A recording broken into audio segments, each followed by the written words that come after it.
ছোট্ট তোফা ফেসবুকে সম্প্রচার হয়েছে। গলাতে করে দাও। এটা বড় না এটা একটা হচ্ছে সম্মান তাই না অংশু?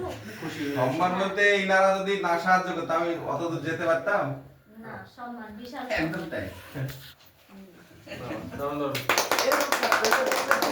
তালি সবাই বলি এই সুন্দর মুহূর্তের একটু বলি আমি আমি সাক্ষী থাকলেন এনারা। সরফরাজ, আমি এই ঐকতান শিল্পকলা কেন্দ্রের ওঠা বসা করি। তো যাই হোক, আমার নবী ভাই আছে বা এখানকার অনেক সদস্য, আব্বাস ভাই, চামেলিদি, রানাদা সবাই আছে। সবাই সব আমাকে খুবই সাহায্য করেন। তো আমি সামনে গত অঙ্কুর মেলাতে নরসিংহপুর সেখানে কম্পিটিশনে অংশগ্রহণ করেছিলাম আধুনিক সঙ্গীতে। তো সেখানে যাই হোক প্রথম স্টেজে আমি প্রাইজ পেয়েছি, তার জন্য আমি খুব গর্বিত।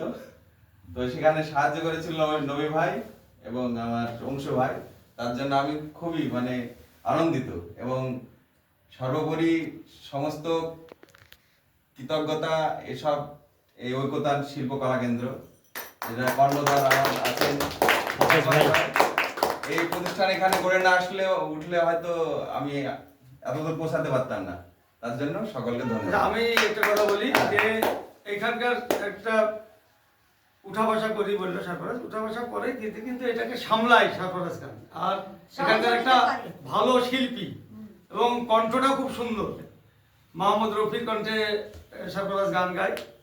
তো আমাদের অনেক অনেক তাকে অভিনন্দন জানাই। সামনের দিন আরো ভালো গান করবে, আরো এরকম ভালোভাবে পুরস্কার নিয়ে আসবে, এটাই কামনা করছি।